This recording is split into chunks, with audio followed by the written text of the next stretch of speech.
As again, just going to show you a workstation put together for working on WARE WORKSTATION 8. The actual machine we're using is the EVGA SR2. The reason we're using this platform is because it's got 24 threads, and for the virtual machine, for the WORKSTATION 8, you're going to be able to allocate threads to or more threads or more CPU power to each individual instance of operating system you put on while working the workstation. This represents AMD's Bulldozer platform. That one's got 8 cores, and this one's actually got less RAM allocated. I mean, RAM. This one's just running 8 gigs. And the Xeon has got 24 gigs, so we're going to give a little bit more RAM to each of the instances. This one was primarily it's been pre-clocked to 4.2 gigahertz for an optimal speed comparison test, you know, just to see how it performs. This one's also got dual HD 6990s to give us the more GPU spread out.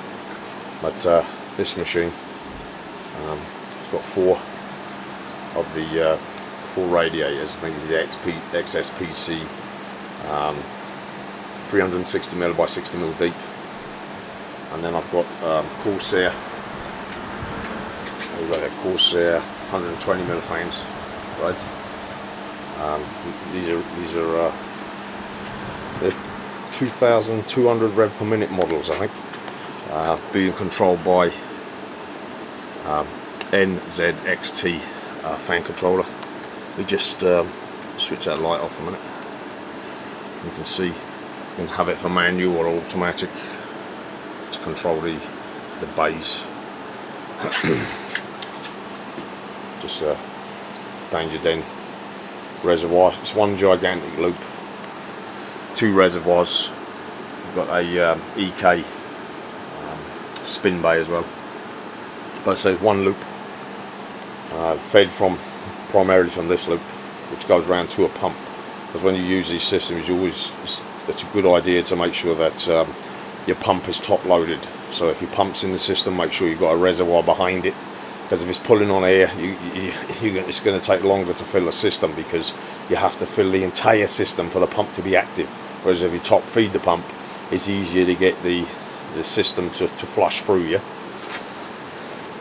So we got in here, switch the light back on again, is because you've got 24 gigs of RAM in here.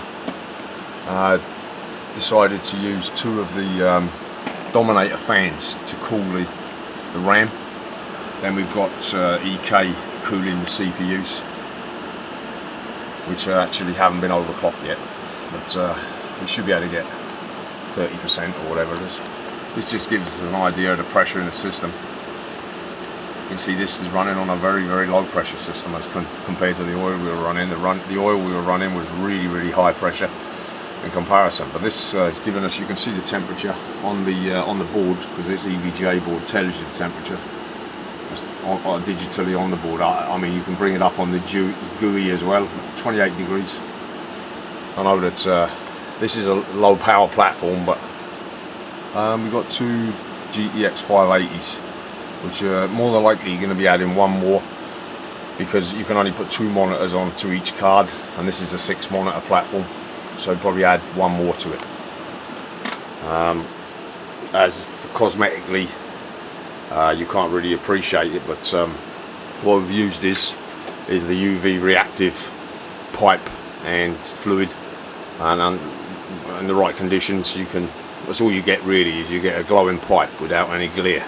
So it's quite nice. Got 2 pumps in the system. Halfway through the system, then you can use another pump then to speed the fluid back up again. You know what I'm saying? So